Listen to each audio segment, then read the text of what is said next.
everyone, Dr. Beth Westy here, and I am really excited to dive in a little bit to exercise for your hormones, exercise for your cycle, really talking about some different things you can focus on during your training, during different weeks of the month to really get the most out of your fitness, your health, and everything. So, I just want to start off by saying if you find this information helpful or if this is like a new concept for you, I would so love and appreciate you clicking the share button to let other women know about this.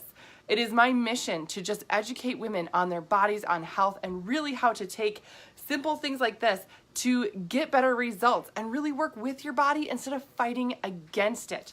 I do have a book, The Female Fat Solution, that talks about nutrition and exercise that matches with your cycle and your hormones. This is on Amazon. If you have not read it, you can pick it up there. I am working on my next book for female athletes, really diving into more detail on exercise and nutrition timing for workouts. So that is coming up, so stay tuned for that information. I'm really excited about it. And I have a podcast out, The Female Health Solution, where I dive into a lot of different health things. Hi, Randy.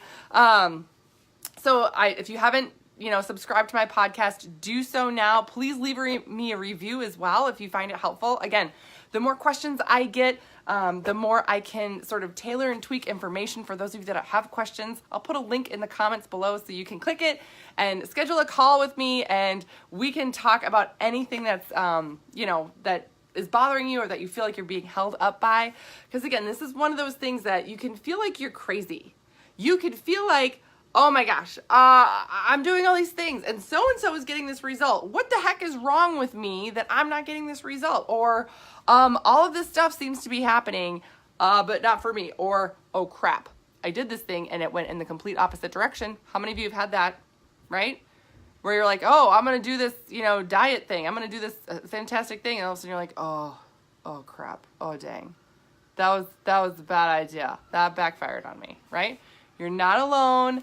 That stuff happens, but it's things like this that can help get you back on track. Now, before I jump into some of the stuff with exercise, I do want to stress that when I talk about nutrition, I talk about looking at your time frame of 12 weeks, 3 months.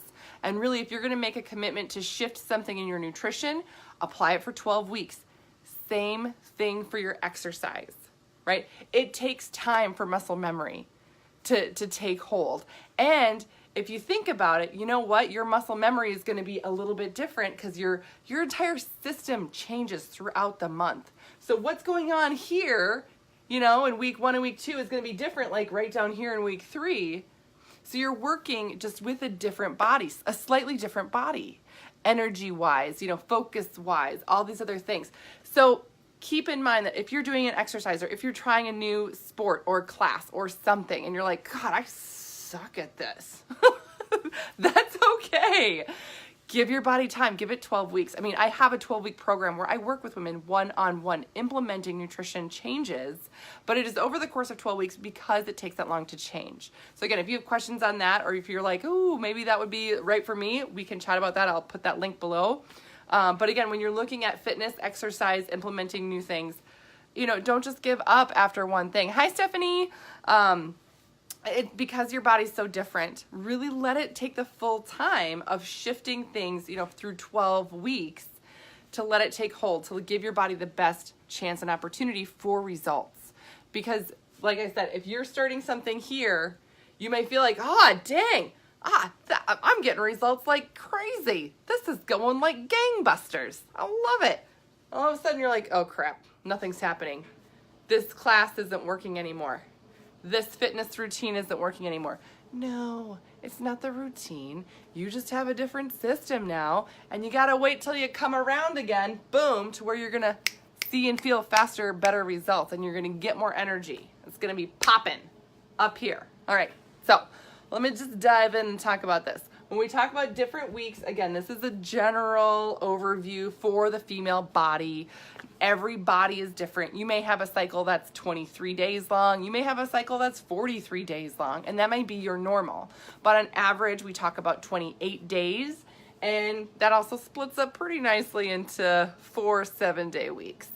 Day 1 up here, everything starts with day 1. Day 1 is the first day of your period, the first day. And that's one of those things that it's sometimes confusing for women, but that's what we'll go off of, and that's what most people go off of. And then that starts the cycle, and then it ends and starts over again. In between here, this is about when ovulation occurs. Now, again, if you have a longer cycle, most often you'll have a longer phase here, and this will be 2 weeks. But again, that's not necessarily the same for everybody. So just kind of, I'm going over this as an overview. Again, if you have questions, this is where we can chat, and I'm more than happy to kind of navigate some of this, help you navigate the right thing. Now, when your period starts, one of the things, so this is so funny. For my book, I'm doing a ton of research. I love research. Love it. And it's so funny to me. This is a side note, a little tangent. I might get fired up. Warning, I might get fired up. It's so funny to me how, like, the history of athletics for women. Oh my God. Women didn't used to be able to compete. They weren't allowed to, like, run in races, all these other things, because they thought our uteruses were just gonna fall out. And I'm like, oh my God, like, why? Like, why? For thousands of years, women have been, like, working in fields and popping out babies and still working in fields. You gotta be kidding me. Just, oh, your uterus is gonna fall out. Better not go for that jog. What?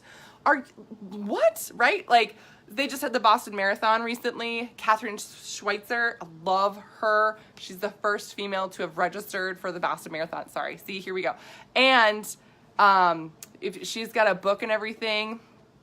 Melody, you love being a strong woman in parkour. Yes! Right? A male-dominated sport. Totes. Oh, yes. And I play football, which is a male-dominated sport. Full tackle football. This is like contact, full tackle football. It's fun. Anyway, but all the research I'm doing, so I'm going to, go on tangents sometimes about exercise and things for women, because it's just crazy what they used to think about female bodies and why they kept women out. And it was not that long ago that women were not allowed to run marathons. Yeah, it really wasn't that long ago. So when you're thinking about this, oh, that must have been a really long time ago. No, it really wasn't. I mean, Title IX was passed was it 70? It was in the 70s when Title IX passed, for those of you who aren't familiar. But again, I'm going to put some of this information in my book. But there are also other things where even recently in the past, couple of decades, where they didn't realize, there are people who still don't realize that women can swim when they have their period. Like, oh, you can go swimming? Yeah, you can. You can. But like some professional swimmers or like Olympic swimmers, they had no idea. Melody loved to geek out on women's sports. Yes, we should. We totally should. But so this, I wrote this in a different color up here because this phase, like when you have your period or something and when your cycle starts and you're like, it can be different for every gal. And if you have the opportunity to sort of tweak or tailor your workouts, or even sort of tweak or tailor your effort into, whatever you're doing, this is something to listen to your body on. In terms of an Eastern medicine philosophy, sometimes, it's looking at it in terms of your body is, losing a lot of nutrient, and your iron levels can be affected, which can affect your energy. So there's different nutrition things you can do to help match that. But again, if you're feeling really low on energy, then it's not right to push it harder. You don't need to, like, wait a couple of days, right? If you're not feeling up to it. But for a lot of women, because the hormone shift and change that happens during this time, you actually have lower levels of estrogen and progesterone, which oftentimes actually helps your body function better. So performance-wise, there are women who run marathons, and that they do very, very well in this phase here, like PRs, like personal bests here. So, but this is sort of a up to you, right? Like days 1 through 3 or 4, up to you. That's kind of how I phrase it. If you need to take it easy, you totally can. But if you're feeling like, you know what, that's okay. I'm ready to go. I can rock this out. Then great. Then hit it hard. Hit it hard, lady. Interval training, high intensity interval training, lifting for power, working on your endurance, whatever that is. This is a time when your energy is up, your recovery time is going to be faster and better. You're gonna be able to build lean muscle easier, because this is where estrogen is kind of coming up in this phase here. So you're not gonna be as tired, you're gonna be sore, things like that, but you're gonna come back around, right? It's a very different phase. So a lot of times you can really push yourself harder at this point here. Yes. You're so exhausted at day 1. Yeah, a lot of people are. Yeah. So it just depends. Every gal is different. So if you need to take days 1 through 3 or 4, do them light, and then say day 4 through day 14, you got 10 days to really kill it. Yeah. And then ovulation happens. And then after that, you can still work on strength. You can still work on cardio. And sometimes, I put in here classes because your energy will start to wane. And this is weeks 3 and into week 4. It'll just start to like slowly like, oh, I'm doing okay. Oh no, here we go. Oh, okay. Oh, okay. Oh, right? And your recovery time isn't going to be as quick. You might feel like, oh, I lifted, say, 50 pounds doing this one weight set here, and I did it 8 times, and here I'm trying to do 50 pounds, and I can only do it 5 or 6 times. What the heck is wrong with me? No, that's just the progesterone that's shifting and changing, right? And it can sort of increase as you're getting towards, the end of, mid to end of week 4. Very, very normal. The Eastern medicine idea behind this is that your body's really drawing a lot of nutrient and energy, from the rest of your system, right? So you don't have it as easily and readily available. Progesterone also increases muscle breakdown a heck of a lot faster than anything else. So if you're thinking about it, you're like, oh, I want to build lean muscle. Say you have a goal of, I want to build muscle, and I want to get stronger, and I want to have more muscle to burn more fat, all these other things, great. You're going to be able to do that a lot easier here, but then it's sort of like your body works against you a little bit here. Again, nutritionally, you can do things like increasing your proteins to make sure you're supporting your system in that phase here, but also realize that, if you over push your body, it again may backfire against you because it's going to take longer to recover here. So just because it feels harder, yeah, it may feel harder to lift here. That's okay. Or you may go for a 5-mile run here and you kill it. And you're like, yeah. You go for the same 5-mile run and you're like, oh, holy cow, I barely made it. That was like the toughest thing ever. What the heck? And most of the time, ladies, you will think about, oh, what did I do? I didn't rest enough, or I'm just not with it, and you're like, so you'll sort of look at yourself and blame yourself. You're like, no, hey, realize this is where you're at. This is, the phase that you're in. So it may be a little bit tougher, and be like, okay, that's okay. I'm still getting my fitness in, but you don't want to push it too hard to increase that muscle breakdown because you want that lean muscle tissue, and you just want it to be stronger for you. Yes. Yes, when you are, yes, right? So an ovulation, that can be a point where you have a ton of energy, and then it's sort of after that it'll start to come down. So it's very, very different for women. And this is one of the things to start paying attention to. Start paying attention to your natural energy throughout the month, week to week. How is this going for you as you move through this? There's, it's like should be high, and then all of a sudden start to slowly decrease after ovulation. Ovulation happens, day 14. So sometimes it's days 13 through 15 that you're noticing a really big peak of energy. And you're like, yeah, great. But days 17, 18, 19, 20, it starts to dip a little bit. Days 21, 22, 23, 24, coming down even more. Again, these are very normal things to feel like that. So again, you can still do strength, still do cardio, but it's just not going to feel the same necessarily. Yeah. Yes, Darcy. Exactly. A PR in 2 mile today. Yeah, exactly. Yeah, seriously. It's crazy how much your performance can shift and change with your cycle. Now, again, there's nutrition changes that you can make. There's training when you're working out and exercising and training, say for a race or something that you have. There's absolutely different things that you can do to help tweak and get the most out of your body at these different phases too, right? But just to know, like, this is naturally what's going on. And if you're not training for anything specific and you're just like, I want to work out and do the best for my body, this is something I recommend taking a look at and say, hey, all right, I can really, take it easy here, push myself here. As my energy starts to wane, I'll still push myself, but not worry if I can't do quite as many sets or if I can't run quite as far or whatever. Like, all right, really let your body recover. Your recovery time is going to need to be more here too. It takes longer to recover. So, work hard, recover harder. at this point especially. That's going to help you turn around faster and continue to get positive results without burning out your body and without increasing stress. I'll do a whole nother video on exercise and stress in the female body because that's a big key that a lot of women miss, meaning you're pushing yourself too hard, causing too much stress, and that really backs things up and halts your results, performance-wise and everything. And then coming into the end of week 4, so this is like days 25, 26, 27, 28. A lot of times this is a point where like PMS for women, if you have PMS symptoms, this can be the worst.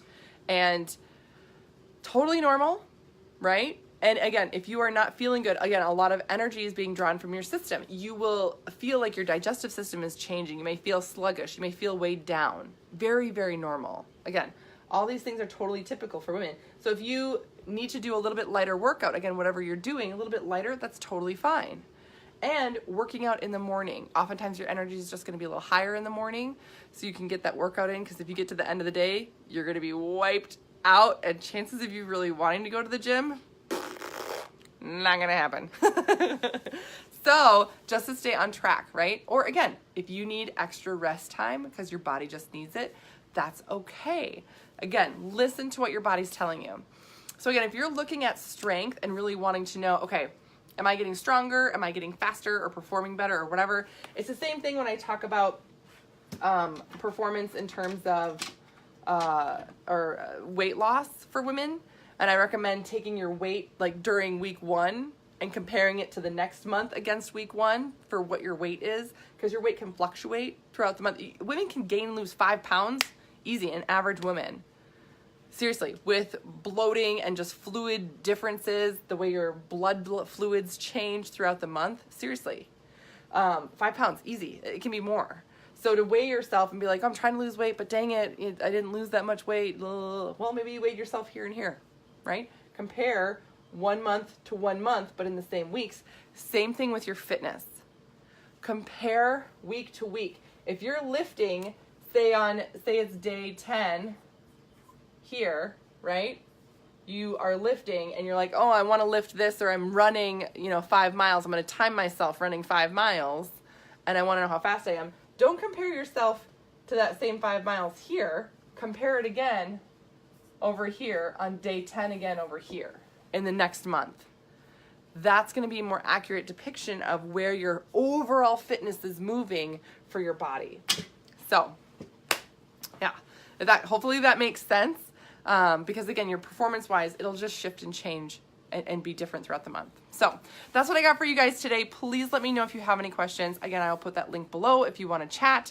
And if you have questions that you need me to answer, I have that 12-week program where I work with women. We're one-on-one. This is available on Amazon right now. I am working on the next one. It is going to be amazing how much content is going to be in there. So there's research, more research is coming out now for women. I am really, really excited about that. More voices kind of talking about the difference in women's health and how to tweak and tailor your nutrition and exercise for your body and physiology for maximum results and everything in life.